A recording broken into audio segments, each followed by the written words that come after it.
Alhamdulillahi wa kafa wassalatu wassalamu ala al-habibil mustafa wa ala alihi wa ashabihi ahli tuqa wal wafa. Subhanaka la ilma lana illa ma 'allamtana innaka antal alimul hakim. Rabbi shrah li sadri wa yassir li amri wa hlul 'uqdatam min lisani yafqahu qawli.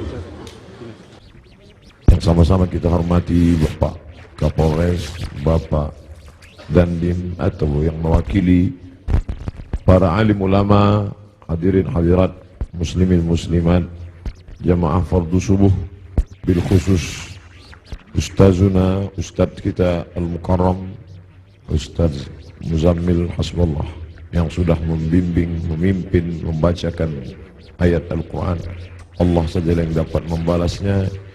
InsyaAllah kita semua dimuliakan Allah subhanahu wa ta'ala.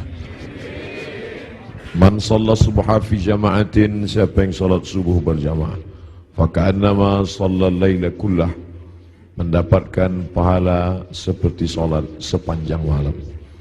Law ya'lamuna ma fil atamati was subhi, seandainya mereka tahu balasan salat isya dan salat subuh berjamaah, la atauhuma habwan, mereka akan datang walaupun merangkak.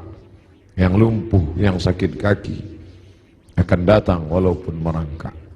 Aqimis salata liduluki syamsi ila ghasaqil layli wa qur'an al-fajr inna qur'an al-fajri kana mashhuda. Salat subuh ini disebut dengan Quran Fajar. Quran Fajar bukanlah Quran yang dibaca di waktu fajar. Quran Fajar adalah salat subuh, karena salat subuh ayatnya paling panjang, dipersaksikan oleh para malaikat. Salat yang lain disaksikan, dicatat malaikat, tapi khusus salat ini karena ayatnya yang panjang. Maka pernah suatu ketika Nabi SAW salat sampai agak memutih, cahaya matahari hampir terbit. Oleh sebab itu subuh ini kita menikmati bacaan dengan suara, dengan hafalan, dengan makharijul huruf, dengan tahsin.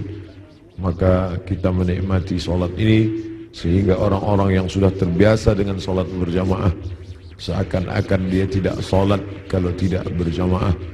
Di antara yang mendapatkan 7 naungan, di antara orang yang mendapatkan naungan Allah 7 golongan, satu di antaranya adalah rajulun qalbuhu mu'allaqun fil masajid, orang yang hatinya tergantung di masjid. Jasadnya boleh di luar, jasadnya boleh di kantor, jasadnya boleh di pasar, tapi ketika hati sudah tergantung di masjid, semua itu berawal dari subuh berjamaah. Mudah-mudahan kita istiqamah insyaallah. Amin ya rabbal alamin. Biasanya Nabi SAW i'tikaf 10 hari saja di bulan suci Ramadan. Tapi ada yang aneh tahun itu. Tahun itu dia i'tikaf selama 20 hari 20 malam. Dia tidak keluar dari Masjid Nabawi. Ada yang aneh, karena yang biasanya 10 hari 10 malam. Kalau kita salat di Masjid Nabawi, tepat di mihrab, maka di samping mihrab sebelah kiri ada satu tiang bernama Ustuwanatus Sarir. Sampai hari ini masih tertulis Ustuwanatus Sarir. Ustuwana artinya tiang, Sarir tempat tidur, karena di bawah tiang itu diletakkan tempat tidur Nabi Muhammad sallallahu alaihi wasallam. Disitulah Nabi i'tikaf. Di samping Ustuwanatus Sarir ada namanya Ustuwanatul Haris. Tiang Haris artinya penjaga. Disitulah tegaknya penjaga Nabi, yaitu Sayyidina Ali ibni Abi Thalib radhiyallahu anhu. Di Ustuwanatus Sarir itulah sahabat melihat ketika Nabi terjaga dari tidurnya, bangkit dari berbaringnya, nampak berbekas di pundaknya, yaitu bekas anyaman pelepah korma yang dijadikan sebagai alasnya. Lalu sahabat ingin membelikannya kasur yang empuk, firash, permadani yang lembut, tapi Nabi mengatakan itu tak layak bagiku.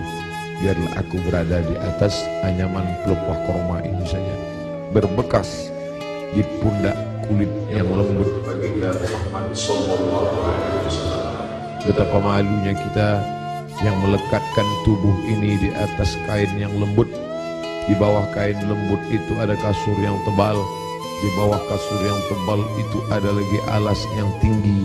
Lalu kemudian kita meminta kepada Allah, wa adkhilnal jannata ma'al abrar, masukkan kami ke dalam surga bersama orang-orang baik, bersama Nabi Muhammad sallallahu alaihi wasallam. Sementara dia berbekas pundaknya karena beralaskan alas yang keras, pelepah korma yang dianyam yang menjadi alas pundaknya yang lembut. Begitulah kehidupan dia.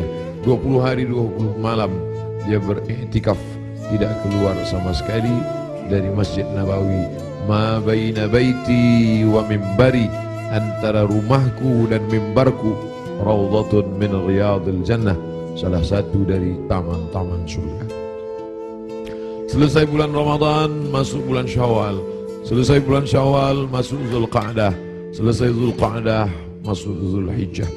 Di bulan Zulhijjah beliau melaksanakan haji yang sebelumnya sudah difardukan, tapi barulah dilaksanakan haji tahun itu, disebut dengan haji wada.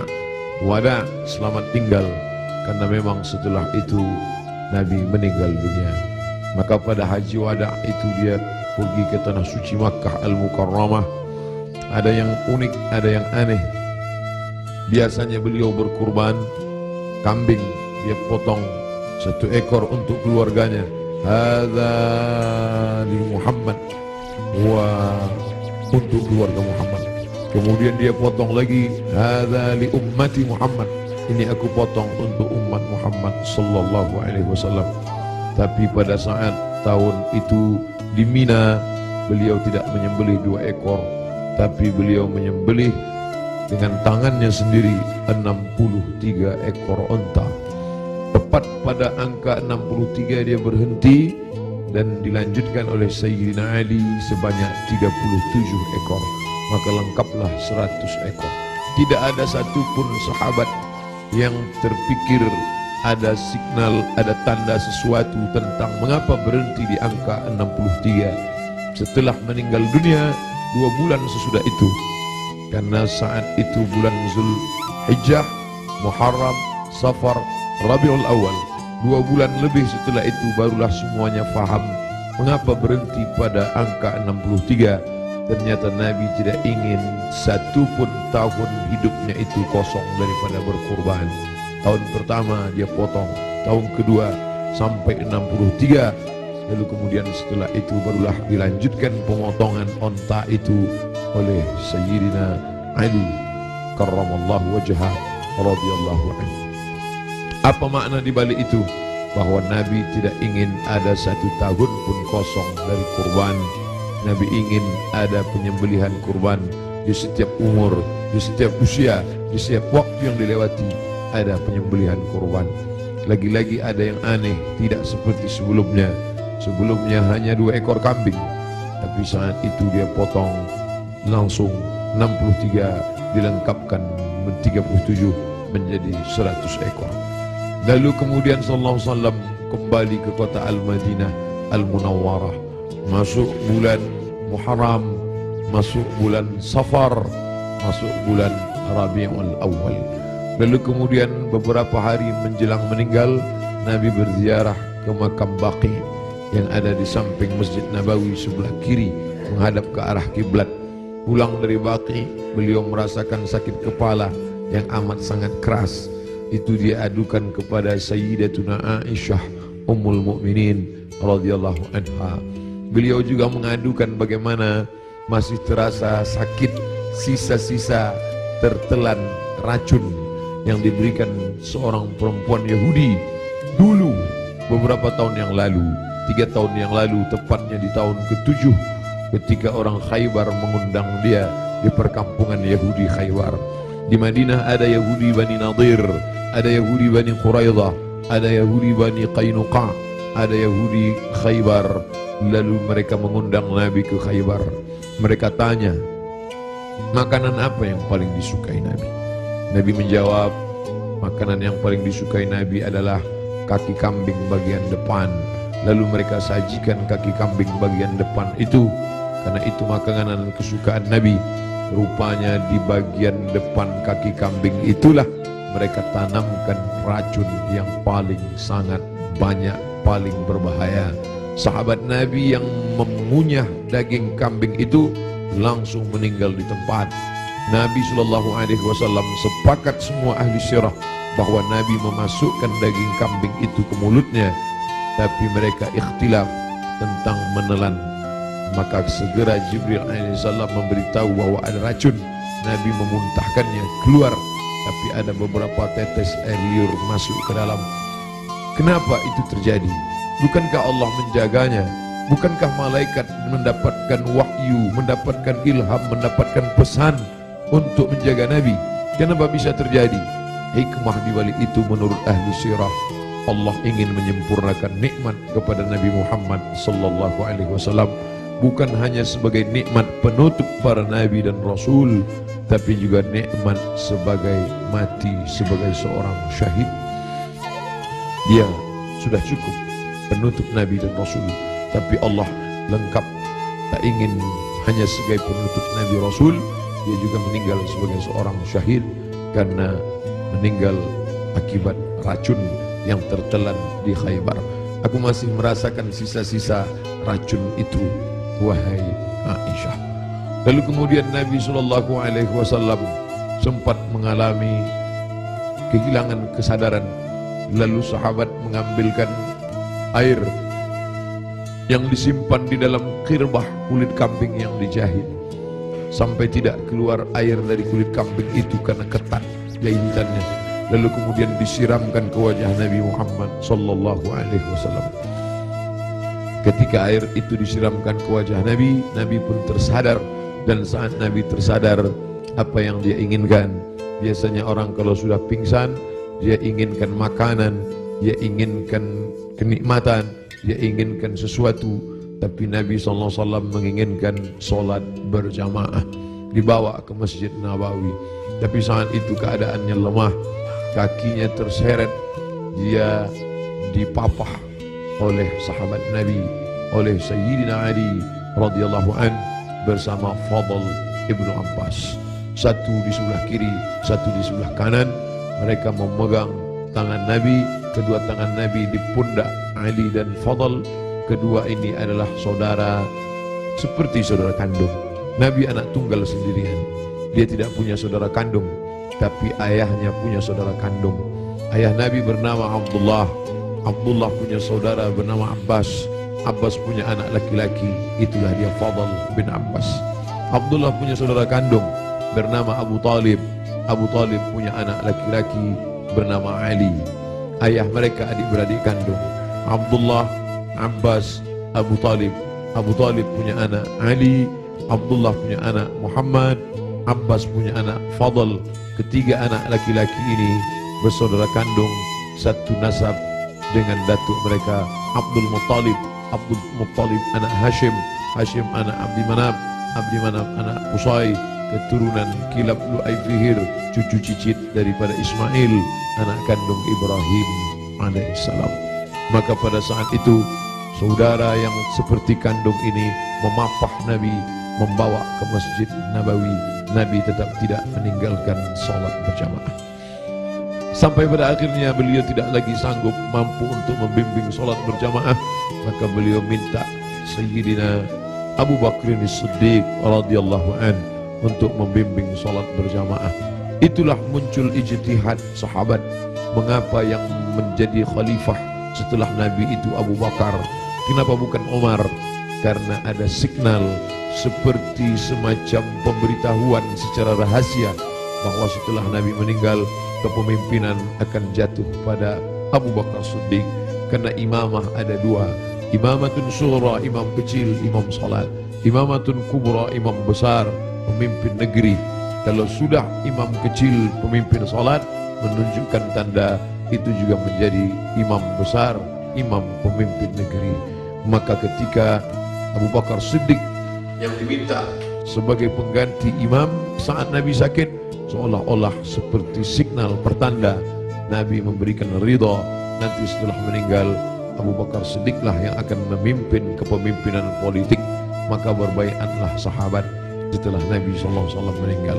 Salat dipimpin oleh Abu Bakar Siddiq radhiyallahu anhu. Sahabat menunggu, Nabi tak juga keluar. Ternyata signal itu diberikan kepada Abu Bakar. Abu Bakarlah yang memimpin salat. Sampai akhirnya pada suatu ketika Nabi membuka tirai jendela dari samping kamarnya bersama Aisyah yang langsung tembus ke Masjid Nabawi.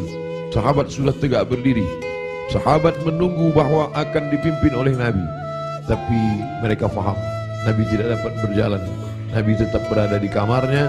Nabi hanya melihat dari balik jendela, dari pertanda wajahnya, dari anggukan kepalanya. Sadarlah mereka bahwa Nabi memberikan signal, salatlah bersama Abu Bakar Siddiq. Nabi tetap berada di kamarnya karena dia tidak bisa ikut serta bersama para sahabat yang akan melaksanakan salat. Lalu kemudian dibawa oleh Fadl dan Abu Bakar, dibawa oleh Fadl dan Ali, diberikan kekuatan oleh Allah Subhanahu wa taala. Nabi naik ke atas mimbar tepat pada hari Rabu terakhir.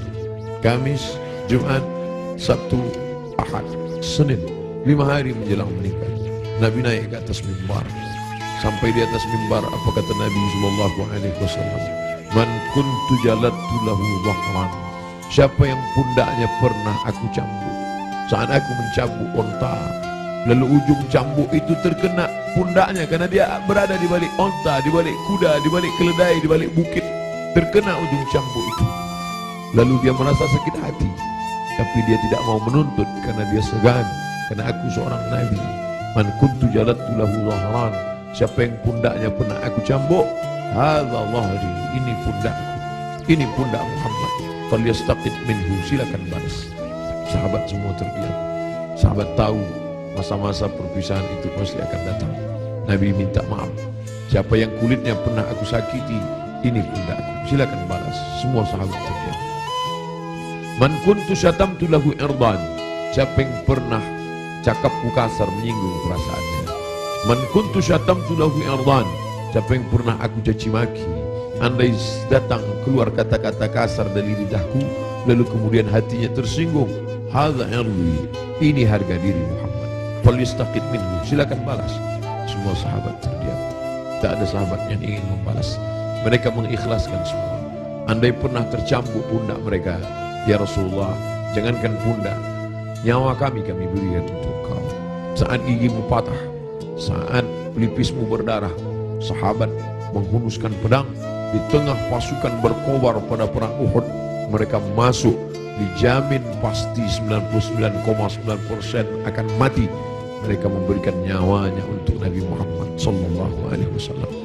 Abu Bakar Siddiq, hartanya, emasnya sampai berbungkal dia berikan untuk biaya hijrah. Jangankan nyawa, jangankan harta, semua kami berikan untukmu ya Muhammad. Semua sahabat terdiam. Lalu kemudian Nabi bertanya, siapa yang pernah aku pinjam uangnya dan belum dibayar? Kemudian tegak seorang sahabat, innalaka alayya thalatha darahim. Engkau ada utang 3 dirham ya Muhammad. Engkau pernah pinjam uang thalatha darahim, 3 dirham dan belum terbayar. Apa kata Nabi kepada Fadl? Fadl duduk di samping mimbar. Idfa ya Fadl, bayarkan wahai Fadl. Bayar 3 dirham kepada dia. Fadl segera membayarkan 3 dirham karena Nabi tidak ingin tertinggal dia. Kalau pernah tersakiti fisik, pipi yang tertampar, rambut yang tertarik, kulit yang terluka, jangan sampai kita bawa mati menghadap Allah. Kalau pernah ada hati yang tersakiti, jangan sempat ada hati orang yang sakit, maka mintalah maaf. Itu yang ditunjukkan oleh Nabi Muhammad sallallahu alaihi wasallam. Lalu kemudian hutang piutang, walaupun mati syahid, orang mati syahid tidak akan merasakan sakaratul maut. Orang yang mati syahid tidak akan merasakan azab kubur. Orang yang mati syahid tidak akan merasakan hisab. Orang yang mati syahid langsung masuk surga. 4 keutamaan mati syahid. Ilat dain, kecuali hutang piutang. Nabi Sayyidul Anbiya wal Mursalin pun tidak ingin ada hutang piutang. Maka dia minta kepada Fadl, idfa ya Fadl, bayar wahai Fadl. Fadl membayar. Tapi sahabat sudah merasa tidak enak hati. Mereka sudah tahu detik-detik perpisahan itu tak akan lama lagi. Tanda-tanda itu sudah mereka rasakan sejak dari Ramadan, sejak dari haji, sejak dari Zulqa'dah, sejak dari Zulhijjah, sampai Muharram, sampai Safar, sampai ketika beliau berziarah. Tiba-tiba beliau pergi berziarah bersama para sahabat ke Bukit Uhud. Di bawah Bukit Uhud beliau ucapkan salam kepada syuhada Uhud. Assalamualaikum bi ahli diyar minal mu'minin wa inna insyaallah bikum lahiqun. Insyaallah kami akan menyusul kamu wahai syuhada Uhud. Nas'alullah lana wa lakumul afiyah. Sahabat mengerti, nampaknya seperti ucapan perpisahan, seakan-akan ucapan wada. Nabi akan meninggalkan mereka tak lama lagi. Lalu kemudian sampailah mereka melihat sakitnya Nabi.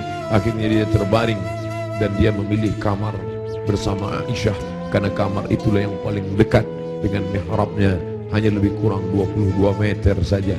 Di sini mihrabnya, di samping mihrab mimbarnya, di samping kiri menghadap ke kiblat, disitulah kamarnya.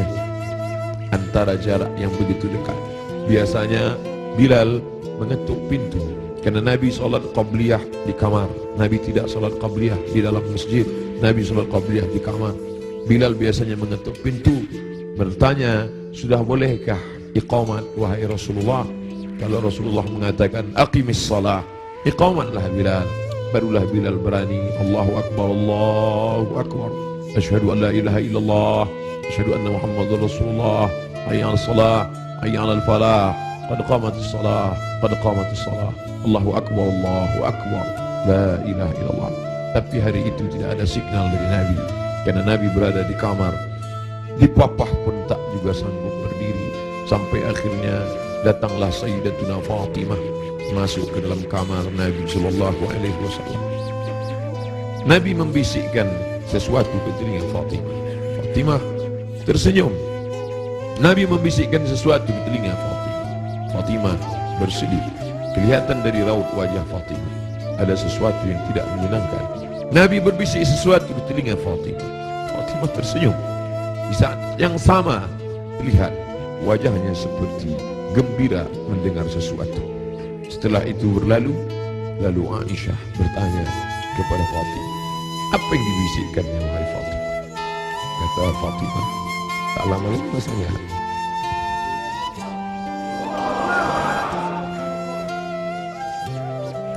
Tak lama lagi masanya aku akan menghadap Allah SWT. Inilah masa-masa terakhir. Aku akan bersama dengan kalian. Kenapa Fatimah tersenyum? Karena Nabi berbisik, engkau adalah orang pertama yang akan menyusuli di antara keluarga. Engkau adalah orang pertama yang akan bersama dengan engkau. Engkau adalah orang pertama yang akan menyusul aku dari keluargaku. Ucapan Nabi itu benar. Tidak ada yang lebih daripada itu. Bahwa setelah Nabi SAW meninggal 6 bulan lamanya, tak lama, hanya 6 bulan saja setelah itu, Sayyidatuna Fatimah menyusul Nabi Muhammad SAW. Anaknya dikatakan Nabi, Innal Hasan wal Husain Sayyidah Syababi Ahlil Jannah. Sesungguhnya Sayyidina Al-Hasan, Sayyidina Al-Husain adalah dua pemimpin pemuda surga. Pemuda-pemuda yang salat subuh ini, pemuda-pemuda ahli surga ini akan dipimpin oleh Sayyidina Al-Hasan, Sayyidina Al-Husain. Fatimah Sayyidatu Nisa'i Ahlil Jannah, perempuan-perempuan yang hadir di majlis ilmu ini, perempuan-perempuan salihah yang hidup bersama kita saat ini. Mereka akan masuk surga dipimpin oleh Sayyidatu Nisa'i Ahlil Jannah, yaitu Khadijah, yaitu Sayyidatuna Fatimah, buah pernikahan Nabi dari Sayyidatuna Khadijah Al-Kubra. Itu yang membuat Fatimah tersenyum. Bagaimana rasanya ketika kebahagiaan bersatu dengan kesedihan? Satu sisi merasa bersedih karena akan berpisah dengan Nabi, tapi ternyata perpisahan ini tidak lama. Perpisahan itu tidak lama Fatimah, hanya sekedar 6 bulan saja. Setelah itu engkau akan menyusul. Engkau akan menyusul. Allahumma salli ala Sayyidina Muhammad. Allahumma salli ala Sayyidina Muhammad. 14 abad yang lalu kisah itu terjadi, tapi seakan-akan kita bersama dalam ruangan itu, bersama Aisyah, bersama Fatimah. Mudah-mudahan kesusahan kita ini akan membuat kita dekat dengan Nabi SAW. Tidak ada yang bisa menguatkan jiwa kita selain daripada takbir Allahu Akbar. Jangan biarkan jiwa ini larut bersama kesedihan. Tidak layak untuk sedih, karena orang-orang beriman dia mesti kuat. Allah bersama dia, Rasulullah SAW selalu bersama dia. Kita tetap berselawat, kita tetap agungkan Allah. Mengapa kita mesti rapuh? Mengapa kita mesti bersedih? Orang beriman itu, ala inna awliya Allah, ketahuilah wali-wali Allah, orang-orang yang menolong agama Allah, la khawfun alaihim wa lahum yahzanun. Tak ada takut dalam hati mereka, tak ada takut dalam jiwa mereka. Wa lahum yahzanun, mereka tidak bersedih hati. Yang tidak boleh hanya memukul-mukul pipi, menarik-narik kantong, menarik-narik rambut, menyobek-nyobek baju. Laisa minna man darabal khudud wa syaqqal juyub. Siapa yang memukul pipi, siapa yang menarik rambut, siapa yang merobek kantong, bukan umat Muhammad sallallahu alaihi wasallam. Adapun meneteskan air ketika anaknya Ibrahim meninggal dalam usia 18 bulan. 18 bulan umur anak kesayangan itu meninggal, meleleh air mata Nabi. Kenapa engkau menangis ya Rasulullah? Ama tarda ya Rasulullah? Apakah engkau tidak ridha atas ketetapan Allah ini? Aku ridha, kata Nabi. Lalu kalau ridha, kenapa engkau menangis? Ungkapan kasih sayang, air mata, ungkapan kasih sayang. Kita bukan marah kepada Allah, kita bukan tidak senang.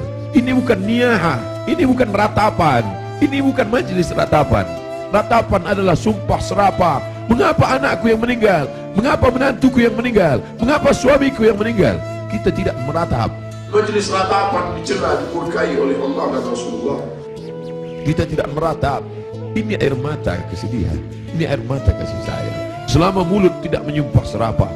Da'wunna, kata Nabi, ketika ada beberapa perempuan yang menangis bersama Nabi berjalan, Sayyidina Umar radhiyallahu an. Lalu apa kata Umar? Da'wunna, biarkan mereka menangis. Ungkapan kasih sayang. Selama tangan tidak memukul pipi, selama tangan tidak menarik rambut, selama mulut tidak berkata sumpah serapah, maka biarkan. Bahkan ketika Nabi memegang jenazah Utsman ibnu Maz'un, menetes air mata Nabi, jatuh ke pipinya, jatuh ke janggutnya, jatuh ke bawah sampai ke wajah Utsman bin Maz'un, menunjukkan air mata itu banyak. Nabi menangis. Nabi hatinya lembut. Menangis adalah ungkapan kasih sayang. Menangis adalah ungkapan kesedihan. Menangis adalah ungkapan keridhaan. Menangis adalah ungkapan melepaskan jiwa yang tertahan, tapi kita tidak larut dalam tangisan itu. Nabi berbalik, lalu kemudian ditutupi wajahnya, ditutupi dengan kain, tapi perlahan dia bukakan sampai akhirnya tangan itu tidak bisa bergerak. Lalu kemudian Sayyidatuna Aisyah radhiyallahu anha membacakan Al-Fatihah. Bismillahirrahmanirrahim. Alhamdulillah rabbil alamin. Ar-Rahmanir Rahim. Maliki yaumiddin. Iyyaka na'budu wa iyyaka nasta'in. Ihdinas siratal mustaqim. Shiratal ladzina an'amta 'alaihim ghairil maghdubi 'alaihim waladdallin. Amin. Dibacakannya qul huwallahu. Bismillahirrahmanirrahim. Qul huwallahu ahad, Allahus samad. Lam yalid wa lam yulad wa lam yakul lahu kufuwan ahad. Qul huwallahu ahad, Allahus samad. Lam yalid wa lam yulad wa lam yakul lahu kufuwan ahad. Qul huwallahu ahad, Allahus samad. Lam yalid wa lam yulad wa lam yakul lahu kufuwan ahad. Dibacakannya qul a'udzu bil falaq, qul a'udzu bil falaq, min syarri ma khalaq, wa min syarri ghasiqin idza waqab, wa min syarri naffatsati fil 'uqad, wa min syarri hasidin idza hasad. Dibacakannya qul a'udzu bin nas, malikin nas, ilahin nas, min syarri wasil khannas, alladzi yuhsi fi sudurin nas, min al-jinnati wan nas. Lalu telapak tangan Nabi ditiupkan, ayat-ayat yang sudah dibacakannya itu yang penuh berkah ditiupkannya ke telapak tangan Nabi. Padahal mestinya kita yang membacakan, kita tiupkan ke telapak tangan kita, lalu kita usapkan ke wajah orang yang sakit. Tapi Sayyidatuna Aisyah tidak ingin melangkahi. Ada tangan yang lebih berkah daripada tangannya, ada tangan yang lebih mulia daripada tangannya. Itulah tangan Sayyidul Ahlil Jannah, Sayyidina wa Maulana Muhammad sallallahu alaihi wasallam. Ditiupkan ke telapak tangannya, lalu diusapkan ke wajah Nabi Muhammad sallallahu alaihi wasallam. Aisyah melihat di wajah Nabi seperti menginginkan sesuatu. Sebagai seorang istri yang menemani Nabi dalam suka dan duka, dalam senang dan tawa, maka Nabi mengerti bahasa, Aisyah mengerti bahasa yang diperlihatkan oleh Nabi SAW. Lalu kemudian Aisyah faham bahwa Nabi menginginkan siwak, Nabi suka kepada siwak. Laula an asyqa ala ummati, kalau tidak memberatkan bagi umatku, la amartuhum bisiwak, pasti aku perintahkan mereka bersiwak inda kulli shalah, dalam setiap salat.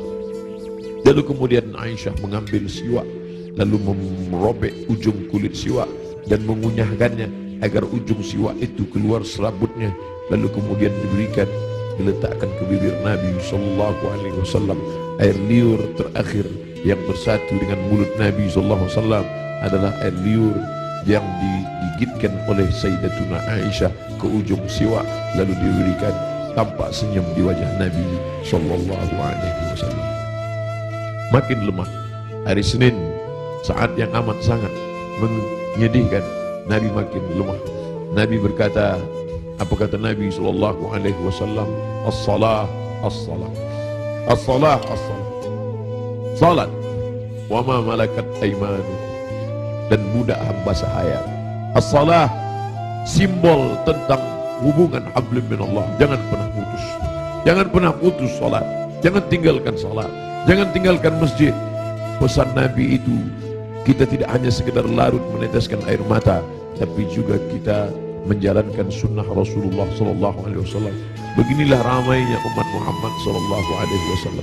Wahai Abdul Samad, mereka datang bukan karena engkau. Wahai pengurus masjid, mereka datang bukan karena engkau. Mereka datang karena ingin melaksanakan pesan terakhir Nabi, as-salah, as-salah, as-salah, salat. Wa ma malakat aimanukum, hamba sahaya, orang yang paling lemah, rendah levelnya, budak hamba sahaya. Nabi tidak mengatakan jaga ibumu, karena kalian pasti menjaga ibu kalian. Jaga ayahmu, karena kalian pasti menjaga Allah kalian. Jaga istrimu, karena kalian menjaga. Tapi ada orang yang paling lemah, paling rendah, budak hamba sahaya. Jangan kalian sia-siakan, jangan kalian hardik, jangan kalian susahkan mereka, jangan kalian buat mereka seperti kuli, jangan buat mereka. Nabi mengajarkan membebaskan budak hamba sahaya. Akhirnya hari ini tidak ada lagi perbudakan, tidak lagi hamba sahaya, tapi pembantu-pembantu kalian. Jangan kalian makan gajinya, jangan kalian makan titik puluh keringatnya. Supir kalian, security kalian, orang yang menggali parit untuk mencari makan, pekerja kalian, sampai hati kalian makan titik puluh keringatnya. Sampai masanya nanti mereka lebih mulia daripada kalian, dan amal salat kalian, puasa kalian akan habis diambil. Atadruna mal muflis, tahukah kamu siapa itu orang yang bangkrut? Siapa itu ya Rasulullah? Mayati yaumal qiyamati bi salatin, orang yang datang menghadap Allah dengan salat yang banyak, wa siyamin, puasanya banyak, wa zakatin, zakatnya banyak, haji umrahnya banyak, tapi dia sudah menganiaya orang lain. Qad syatama hadza, mencaci maki si fulan, wa daraba hadza, menempeleng si fulan, wa akala mala hadza, memakan harta si fulan, wa syatama hadza, mencaci maki si fulan. Mereka akan datang menuntut di hadapan Allah. Nabi berpesan, as-salah, as-salah, jaga salat, jaga salat, jangan tinggalkan salat. Wa ma malakat aimanukum, budak kalian, hamba sahaya kalian. Hari ini tidak lagi ada hamba sahaya, tapi ada orang-orang lemah di sekitar kita. Anak yatim di antara kalian, jaga. Fakir miskin di antara kalian, jaga. Janda-janda tua, suaminya sudah meninggal, hidup sebatang kara, anaknya tidak lagi ada, jaga. Jangan sampai mereka kelaparan. Mereka orang-orang yang al-mustad'afun, orang-orang lemah, berada di bawah kekuasaan kalian, maka tolong bantu mereka. Apa kata Nabi SAW sebelum dia meninggal? La'anallahu al-yahud wan nasara, Allah melaknat Yahudi dan Nasrani. Kenapa? Ittakhadhu qubur anbiya'ihim masajid, mereka menjadikan kubur nabi-nabi dan orang soleh di antara mereka, mereka robah menjadi masjid, mereka robah menjadi tempat ibadah. Nabi melarang. La'anallahu al-yahud wan nasara, Allah melaknat Yahudi dan Nasrani. Ittakhadhu qubur anbiya'ihim masajid. Alhamdulillah, sampai hari ini tidak ada satupun orang Islam di dunia ini yang meratakan kubur dengan tanah, lalu di atas kubur itu dibangun masjid sebagai tempat ibadah. Tidak ada. Di bawah lantai ini tidak ada kuburan. Andai ada kubur di bawah lantai ini, maka kita sudah melanggar peringatan terakhir. Detik-detik menjelang Rasul meninggal, biasanya orang meninggal akan menyampaikan pesan-pesan penting. Hari itu dia lepaskan semua. Budak-budak hamba sahayanya dia merdekakan semua. Tombaknya, pedangnya, baju besinya dia wakafkan semua fisabilillah. Tidak ada yang melekat pada tubuhnya. Dia ingin mati menghadap Allah Subhanahu wa ta'ala dalam keadaan bersih sebersih-bersihnya. Tapi pesan-pesan ini penting. Dia tidak ingin ada orang membangun makam menjadi tempat ibadah, lalu kemudian orang beribadah di sana, sholat di atasnya. Adapun ada makam di samping kiri masjid, di samping kanan masjid, ada dinding, ada jalan, maka itu tidak termasuk menjadikan makam sebagai masjid. Yang dilarang hanyalah meratakan makam lalu dibangun masjid di atasnya. Laknat Allah, laknat Rasulullah kepada mereka yang melakukan itu. Dan kita tidak ada satupun yang melakukan itu. Masjid kita bersih daripada ini. Sampai akhirnya saat petang hari Nabi mulai mengatakan, apa kata Nabi SAW? Ma'an nabiyyin was-siddiqin was-syuhada was-salihin wa hasuna ulaika rafiqa. Ma'an nabiyyin, akan bersama dengan para nabi, Adam, Idris, Nuh, Hud, Saleh, Ilyas, Ilyasa, Zakaria, Musa, Yahya, Ayub, Sulaiman, Zulkifli. Mereka sudah lama menantikan saat Isra Mi'raj bertemu di langit pertama, bertemu di langit kedua, bertemu di langit ketiga. Bahkan wa antal imam, engkau yang menjadi imamnya saat salat di Masjidil Aqsa. Tapi ini pertemuan bukan antara hidup dengan mati, tapi pertemuan antara orang yang sudah meninggalkan kehidupan.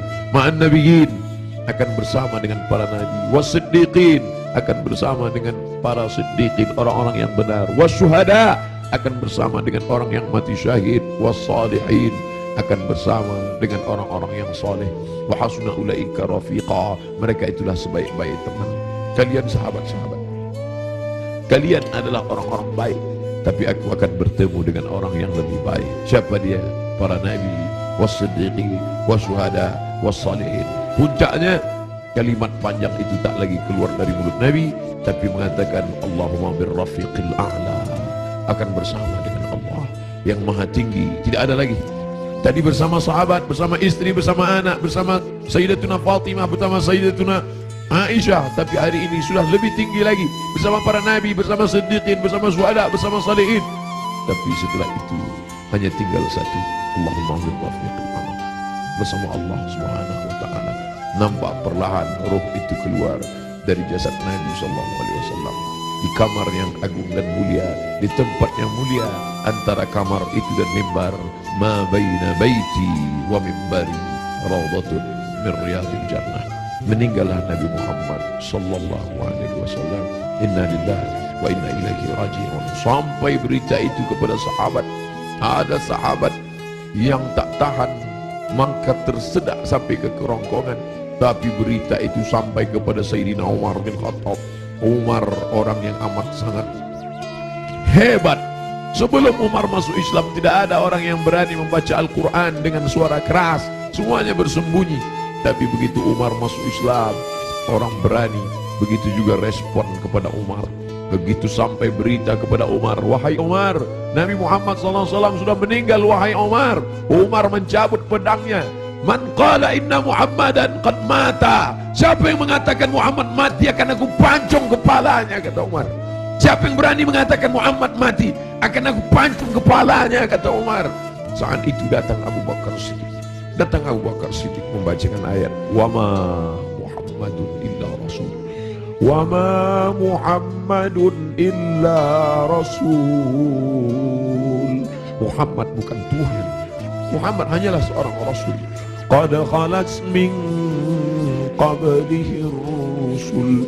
Sebelum dia dulu sudah ada rasul-rasul. Ada Adam, Adam meninggal. Ada Idris, Idris meninggal. Ada Nuh, Nuh meninggal. Ada Ayub, Ayub meninggal. Ada Zulkifli meninggal. Ada Musa, Musa meninggal. Ada Harun, Harun meninggal. Qad khalat min qablihi rusul afa immata, kalau dia meninggal, au qutila, atau dia dibunuh orang, inqalabatum ala a'qabikum, Apakah kalian akan meninggalkan agama ini? Apakah kalian akan murtad? Begitu mendengar ayat itu, padahal Umar bin Khattab hafal Quran, padahal Umar bin Khattab termasuk 40 sahabat kutabul wahyi, penulis wahyu. Tidak hafalkah dia ayat itu? Dia hafal Quran, dia penulis wahyu. Tapi kenapa ketika pukulan berat itu datang, lupa, hilang ayat itu dari kepalanya? Maka kita pun begitu dalam hidup ini. Kadang ketika pukulan berat itu datang, kita perlu sahabat, kita perlu teman-teman. Saat ini Abdul Somad yang mengingatkan, saat ini Abdul Somad yang membacakan. Tapi sampai masanya pukulan berat itu datang bertubi, Abdul Somad pun lupa. Siapa yang akan mengingatkan dia? Ada sahabat-sahabat, sahabat-sahabat dakwah semua. Abdul Somad bukan guru, Abdul Somad bukan imam, Abdul Somad bukan syekh, Abdul Somad bukan habib. Abdul Somad hanyalah seorang sahabat dakwah yang saling mengingatkan, watawasau bil haq, watawasau bis sabr. Hari ini aku yang mengingatkan engkau saudara. Tapi besok aku boleh lupa, besok aku boleh lalai. Kalian yang akan mengingatkan. Ustaz Somad dulu yang ceramah tentang ini, Ustaz Somad dulu yang kenapa engkau lupa Ustaz? Hari ini subuh ini yang penuh berkah. Allahumma barik li ummati fi bukuriha. Ya Allah, berkahi umatku ini pada waktu pagi, pada waktu subuh.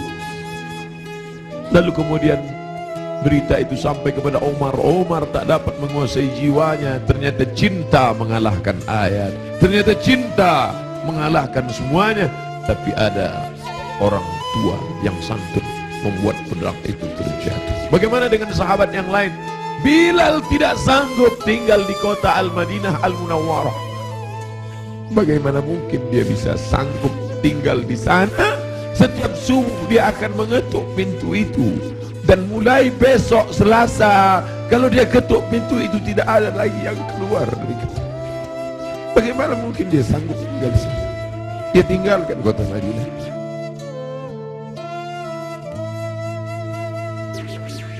Bilal tak sanggup memandangkan azan. Bilal pergi ke negeri Syam. Dia tinggalkan kota Al-Madinah Al-Munawwarah. Dia pergi ke negeri Syam. Sampai akhirnya Anas bin Malik pergi pindah ke Basrah. Anas bin Malik sahabat yang terakhir meninggal di Basrah tahun 93 tahun 94 Hijrah. Mereka tidak sanggup. Mereka tidak sanggup tinggal di sana. Sebagian sahabat menetap karena kekuatan iman, kekuatan cinta. Tapi sebagian sahabat juga harus menghindar jauh karena kerinduan yang begitu mendalam. Sampai akhirnya Bilal tetap menetap di sana. Sampai akhirnya Umar merasa perlulah Bilal kembali sekali-sekali. Datanglah Bilal ke kota Al-Madinah Al-Munawwarah. Aku tidak sanggup, kata Bilal. Bagaimana aku akan mengumandangkan azan di sana? Yang biasanya kalau aku mengumandangkan azan, setelah itu aku iqamah. Kalau aku iqamah ada yang keluar dari kamar itu. Nanti kalau aku iqamah tidak ada yang keluar dari sana. Tidak sanggup aku. Sampai akhirnya datang Sayyidina Al-Hasan, Sayyidina Al-Husain. Bilal tidak sanggup menolak. Ini yang meminta adalah cucu Nabi Muhammad sallallahu alaihi wasallam. Datanglah Bilal. Datanglah Bilal ke kota Al-Madinah. Kami tahu cintamu kepada Nabi luar biasa. Kami tahu engkau bersama dengan Nabi sallallahu alaihi wasallam. Kami tahu bahwa engkau amat sangat kagum besar cintamu. Tapi datanglah. Bilal tak sanggup menolak. Yang akan dia temui ini bukan orang biasa, tapi cucu yang Mengalir darahnya dalam darah mereka. Maka dia datang. Hari itu Bilal datang ke kota Al-Madinah. Bilal mengumandangkan azan subuh. Terdengar suara Bilal, Allahu Akbar, Allahu Akbar. Sahabat mendengar suara yang tak pernah mereka dengar. Itu suara orang yang dulu ketika azan berkumandang pasti Nabi akan keluar. Kalau begitu Nabi hidup lagi, kata mereka. Itu dulu suara, dulu sudah lama kami tak mendengar suara itu. Berarti dia sekarang sedang berada di Madinah. Berarti dia sedang datang sekarang. Kami ingin mendengarnya. Kami ingin ramai sahabat Nabi datang berbondong-bondong. Ramai mereka datang ke Masjid Nabawi karena mereka yakin dan percaya kalau suara itu keluar, Nabi pasti akan datang. Tapi ternyata tidak. Ketika Bilal mengumandangkan azan, mereka hanya berjumpa dengan Bilal. Mereka hanya berjumpa dengan Sayyidina Husain cucu Nabi Muhammad sallallahu alaihi wasallam. Kita tak pernah bersedih. Kita tak pernah bersedih. Kita hanya mengucapkan setiap hari Assalamu alayka ayyuhan nabiyyu wa rahmatullahi wa barakatuh. Nanti kalian akan minum dari telaga ini. Nabi naik ke atas mimbar, aku lihat ada telaga, kata Nabi. Ada telaga Haud dan kalian akan minum di sini. Siapa yang minum dari sana ya Rasulullah? Ikhwani, saudaraku akan minum dari sana. Kamikah itu ya Rasulullah? Enggak. Antum ashabi, kalian sahabatku. Kalian sahabatku. Yang akan minum nanti di sini ikhwani. Siapa itu ya Rasulullah? Amanu bi wa lam yarawni. Mereka beriman kepadaku padahal tak pernah melihat aku. Mudah-mudahan kita termasuk di sana. Aku bukan orang Arab, aku tidak Quraisy, aku tidak pernah bersamanya, tapi aku berharap, kita semua berharap 14 abad jarak kita dengan dia, 1439 tahun yang lalu jarak kita dengan dia. Dia sudah memikirkan kita, patah giginya, berdarah pelipisnya, berdarah kakinya. Sahabat berkata, engkau punya doa mustajab ya Rasulullah, engkau punya doa makbul ya Rasulullah. Kau doa sekali saja rata mereka dengan tanah, kau doa sekali saja mati mereka ya Rasulullah. Mintakan doa itu ya Rasulullah. Allahumma salli ala Sayyidina Muhammad. Sekali saja engkau berdoa ya Rasulullah, akan mati mereka semua. Kata Rasulullah, tidak, doa itu aku simpan. Untuk siapa? Untuk kalian nanti di padang mahsyar. Aku simpan doa itu syafaatan li ummati. Dia pikirkan kita 14 abad yang lalu. Apa yang kita lakukan untuk agamanya ini? Apa yang sudah kita buat? Orang-orang kaya, tolonglah agama Allah ini. Kalian dirikan MDA. Tolong fakir miskin. Air mata tidak cukup untuk menolong agama Rasulullah SAW.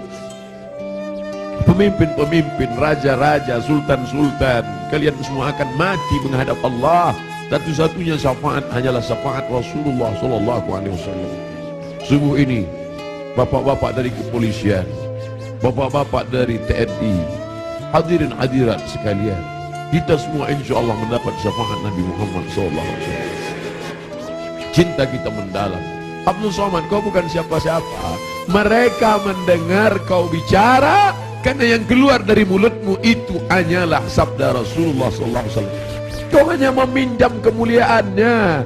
0,001% yang dipinjamkannya ke mulutmu. Kau hanya cerita tentang dia. Mereka sayang kepadamu karena dia. Allahumma salli ala Sayyidina Muhammad. Kami cinta kepada Allah, kata Yahudi. Kami cinta kepada Allah, kata Nasrani. Kami cinta kepada Allah. Qul, katakan, in kuntum tuhibbunallah, kalau memang betul kalian cinta kepada Allah, fattabi'uni, ikuti aku. Tidak ada yang diterima di akhirat kecuali orang yang mengikuti Muhammad. Asyhadu an la ilaha illallah wa asyhadu anna Muhammadan Rasulullah. Kerinduan kita kepada dia. Mereka dulu mencium wajahnya, mereka dulu mencium tapak tangannya. Apa kata Anas bin Malik, orang yang paling beruntung itu? Qadimtun Nabi 10 sinin, aku melayani dia 10 tahun lamanya. Sendalnya aku bawakan, air wuduknya aku siapkan, aku berjalan di belakangnya, aku cium tapak tangannya, lebih halus dari sutra, lebih harum, atyabu min ri'il miski, lebih harum dari semerbak kasturi. Kami tidak seberuntung engkau Anas bin Malik, tapi kami ingin ikut bersamanya dan kami ingin minum di telaga itu bersama Rasulullah sallallahu alaihi wasallam. Siapa yang minum di telaga ini la yadhma'u fiha abadan, tidak akan haus untuk selamanya. Selamatkan anak-anak cucu kami ya Allah, jangan sampai beralih akidah kepada yang lain. Kerinduan kita kepadanya hanya dapat kita lakukan dengan 1, dengan 2, dengan 3. Tolong agamanya, tolong agamanya. Dan kita perbanyak salawat. Asal datang rindu dalam hati salawat. Allahumma salli ala Sayyidina Muhammad wa ala ali Sayyidina Muhammad. Tapi dia juga masih punya keturunan-keturunan. ada keturunan-keturunan itu tetap terjaga, para habaib kita, Habib Omar bin Hafiz, para ahli bait yang ahlu sunnah wal jamaah, ahli bait yang mencintai Omar tapi juga mencintai Ali, ahli bait yang mengagungkan Ali tapi juga tidak mencaci maki Abu Bakar, Omar, Uthman, karena ada juga yang mencaci maki Abu Bakar, Omar, Uthman. Ikutlah ahli bait, ikutlah keturunan Rasulullah sallallahu alaihi wasallam yang tidak membeda-bedakan antara sahabat. Mereka tetap berkata Abu Bakar Siddiq radhiyallahu an, Umar ibn Khattab radhiyallahu an, para habaib, Habib Ahmad Al-Kaf, Habib Jindan, Habib Zaid ibn Sumaid, para habaib yang tak mungkin saya sebutkan satu persatu. Al-asila ila qarabati Rasulillah sallallahu alaihi wasallam, menyambung hubungan dengan para habaib keturunan Rasulullah. Ahabbu ilayya, lebih aku cintai min an asila ila qarabati, daripada menyambung hubungan dengan kerabatku sendiri. Motivasi itulah yang membuat al-fakir yang hina datang menjumpai Habib Rizik Syihab, mencium tangannya, memeluknya, karena dia salah satu dari bagian keturunan Rasulullah sallallahu alaihi wasallam yang berpegang teguh kepada ahlu sunnah wal jamaah. Kita muliakan mereka bukan hanya sekedar darahnya mengalir dalam darah mereka, darah Nabi ada dalam darah mereka, tapi juga karena mereka memperjuangkan syariat datuk mereka. Kita ikut bersama mereka. Yang kita inginkan adalah kita semua bersama, anak, istri, keturunan, cucu, cicit, sahabat, kerabat, jamaah, bersama dengan Nabi Muhammad sallallahu alaihi wasallam. على هذه النية وكل نية صالحة. الفاتحة. أعوذ بالله من الشيطان الرجيم. بسم الله الرحمن الرحيم. الحمد لله رب العالمين الرحمن الرحيم مالك يوم الدين إياك نعبد وإياك نستعين اهدنا الصراط المستقيم صراط الذين أنعمت عليهم غير المغضوب عليهم ولا الضالين آمين. الحمد لله رب العالمين والصلاة والسلام على أشرف الأنبياء والمرسلين سيدنا ومولانا محمد وعلى آله وصحبه أجمعين. اللهم ارزقنا رزقا حلالا طيبا مباركا فيه. Berikan kami rezeki yang halal yang penuh berkah supaya bisa kami berkunjung ke Baitullah. Rabbana ighfir lana dzunubana, ampunkan dosa kami ya Allah. Wali walidina, ayah kami ya Allah. Melepuh kulitnya mencarikan rezeki yang halal untuk biaya sekolah kami, untuk makan kami. Dia jaga makanan kami agar supaya kami tidak makan riba, makan haram. Wali ummahatina, ampunkan ibu kami ya Allah. Berapa kali dia tidak tahajud malam karena tangis kami sampai menjelang azan subuh. Berapa kali dia tidak sholat du'a padahal dia sudah pakai mukena, tapi kami kencing air najis kami di pakaiannya ya Allah. Berapa kali dia diusir orang dari keramaian, di majelis akad nikah, di majelis akikah, di majelis walimah. Tajam mata orang melihat matanya karena kami menangis berteriak di depan orang banyak. Malu dia gara-gara kami ya. Andai dia masih hidup bersama kami, dapat kami belikan makanan yang dia suka, dapat kami cium tangannya, dapat kami peluk dia. Tapi sebagiannya sudah kembali menghadap engkau, tak ada yang dapat kami ucapkan Allahumma ighfir laha, ampunkan dosanya, warhamha, warhamha, warhamha, curahkan rahmat kasih sayangmu padanya, wa akrim nuzulaha, muliakan dia, waj'alil jannata mathwaha, jadikan surga sebagai tempat tinggalnya ya Allah. Allahumma ja'al qabraha radatan min riyadil jinan, jadikan kuburnya salah satu dari taman surgamu ya Allah. Wala taj'al qabraha hufratan min hufarin niran, jangan jadikan kuburnya salah satu dari lubang neraka ya Allah. Rabbana hab lana minas salihin, jadikan anak-anak kami anak-anak yang saleh dan salihah ya Allah. Allahumma ja'alhum min huffazil Quran, jadikan mereka para penghafal Al-Quran ya Allah. Subuh ini kami dibimbing oleh Ustadz kami, guru kami, Ustadz Muzammil. Panjangkan umurnya ya Allah, sehatkan badannya ya Allah. Jadikan anak kami bisa menjadi imam salat seperti suaranya, seperti hafalannya ya Allah. Bangkitkan kami nanti bersama para malaikat, bersama orang-orang yang seperti kau janjikan, al-mahiru bil Quran, orang yang mahir membaca Quran, menghafal Quran, mengajarkan Quran, mengamalkan Quran, ma'as safalatil kiramil bararah, bersama para malaikat yang agung dan mulia. Ya Allah, godaan anak-anak kami, remaja kami, anak muda kami ini berat. Mereka digoda dengan berbagai macam godaan, internet, Twitter, BBM, WhatsApp, dengan berbagai macam perbuatan dosa maksiat. Jaga mereka dari zina ya Allah, jaga mereka dari narkoba ya Allah, jaga mereka dari LGBT ya Allah, selamatkan mereka dari perbuatan keji dan mungkar ya Allah. Allahumma dafa'ana al-ghala wal waba wal fahsya wal riba wal zina wal munkar. Tidak ada yang dapat melakukan itu kecuali pemimpin-pemimpin yang saleh. Allahumma arzuqna imaman adila, berikan kami pemimpin-pemimpin yang saleh ya Allah. Allahumma ansur ulata umurina, pemimpin-pemimpin kami lembutkan hati mereka supaya mereka menolong agamamu ya Allah. Wafiqna wafiqkum lima tuhibbu wa tarda, berikan taufikmu pada kami pada mereka agar kami dapat dibimbing dalam jalan yang benar ya Allah. Rabbana hab lana min azwajina wa dzurriyyatina, jadikan pasangan hidup kami, anak cucu keturunan kami qurrata a'yun, orang-orang yang sejuk dipandang mata dan menenangkan hati kami ya Allah. Berikan kami rezeki yang halal supaya kami dapat mengucapkan salam di makam Nabi-Mu. Assalamu alayka ya Rasulullah, assalamu alayka ya Habiballah, assalamu alayka ya Nabi Allah, assalamu alayka ya khaira khalqillah, assalamu alayka ya safwatullah, assalamu alayka ayyuhan nabiyyu wa rahmatullahi wa barakatuh. Rasanya mata kami tak layak melihat dia karena mata ini terlalu banyak melihat maksiat. Rasanya telinga ini tak layak mendengarkan balasan salamnya karena telinga ini lebih banyak mendengarkan yang tidak dia suka. Rasanya tangan ini tak layak bersalaman bermusafahah dengannya karena tangan ini terlalu banyak melakukan dosa.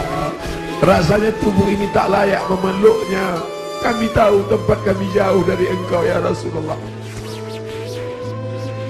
Kami tahu bahwa kami tak layak dekat Engkau ya Rasulullah, tapi kami tetap rindu kepada Engkau. Yang kami bawa hanya satu, cinta kami padamu. Allahumma salli ala Sayyidina Muhammad.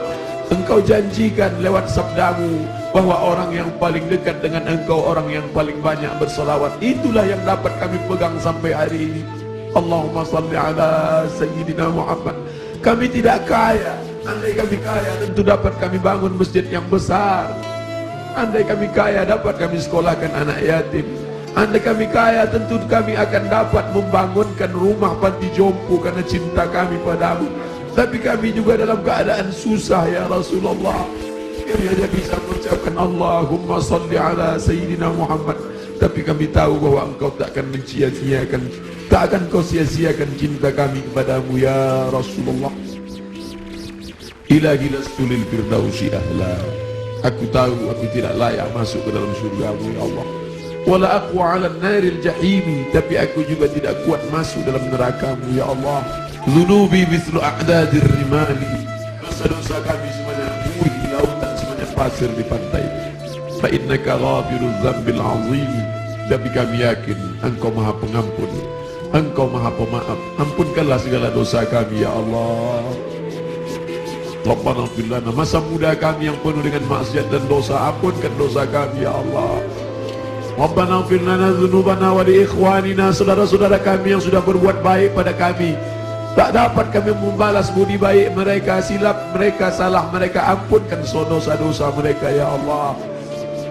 Allahumma inna nas'aluka salamatan fid din, kuatkan akidah anak-anak kami sehingga mati kami dalam husnul khatimah. Wa afiatan fil jasad, sehatkan badan kami supaya kami bisa menolong agamamu ya Allah.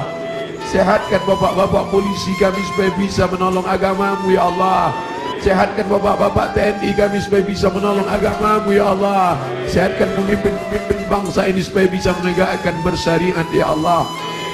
Kami cinta negeri kami, kami cinta saudara-saudara kami yang minoritas. Doa kami kepada Engkau, Allahumma hdi qaumana fa innahum la ya'lamun, berikan mereka hidayah ya Allah. Kami tidak datang sebagai pelaknat penghuni neraka jahanam. Kami tidak datang melaknat mencaci maki. Kami hanya datang sebagai penebar rahmat seperti Kau utus Nabi Muhammad, arsalnaka illa rahmatan lil alamin. Wa barakatan fir rizqi, berikan berkah pada rezeki kami supaya bisa kami masukkan anak kami ke pondok pesantren. supaya bisa kami bantu ma'had madrasah diniyah awaliyah madrasah ibtidaiyah wa barakatan fir rizq wa taubatan qablal maut. Beri kami taubat sebelum mati ya Allah, wa rahmatan indal maut. Curahkan rahmatmu ketika kami nanti mati ya Allah, wa maghfiratan ba'dal maut. Berikan kami ampunan sesudah mati. Allahumma hawwin alaina fi sakaratil maut. Kematian yang dikatakan Nabimu seperti tebasan pedang di tempat yang sama beratus kali. Kematian seperti kambing yang dikuliti hidup-hidup. Kematian seperti mata kail pancing yang ditarik dari kulit yang basah. Ringankan kami waktu sakaratul maut ya Allah. Allahumma hawwin alaina fi sakaratil maut. Ringankan kami waktu sakaratul maut ya Allah. Dulu saat anak kami lahir, buah hati belayan jiwa. Saat dia lahir, kami yang membisikkan ke telinganya sayup-sayup, asyhadu an la ilaha illallah. Kami tidak ingin anak kami itu kaya tapi tidak mengenalmu.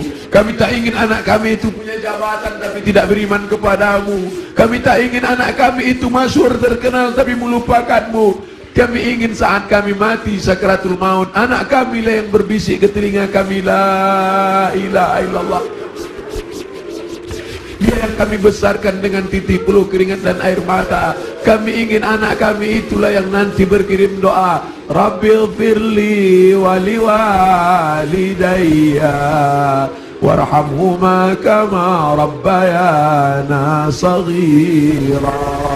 Ya Allah, Engkau berjanji, ainani, ada dua mata, la yamassuhuman nar, ada dua mata yang tidak akan tersentuh api neraka. Ainun bakat min khasyatillah, jadikanlah air mata kami ini kami menangis karena takut kepadamu ya Allah.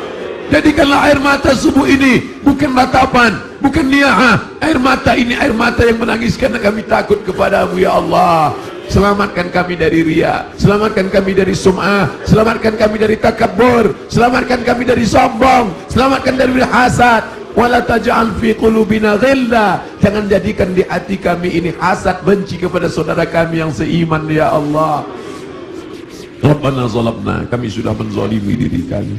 Wa illam taghfir lana, kalau kau tidak mengampuni kami. Wa tarhamna, kalau kau tidak merahmati kami. Lanakunanna minal khasirin. Rabbana atina fid dunya hasanah wa fil akhirati hasanah wa qina adzabannar. Wa sallallahu ala sayyidina wa maulana Muhammad wa ala alihi wa sahbihi wa sallam. Walhamdulillahi rabbil alamin. Taqabbalallahu minkum minna wa minkum taqabbal ya karim. Terima kasih segala perhatian. Mohon maaf segala kekhilafan. Jangan lupa saling mendoakan. Kita berpisah tapi hubungan kita tak putus. Satu permintaan Ustaz Abdul Somad, nantikan Ustaz Abdul Somad dalam husnul khatimah. Wassallallahu ala sayyidina Muhammad wasallam walhamdulillah rabbil alamin. Wassalamualaikum warahmatullahi wabarakatuh. Salatullah, salamullah.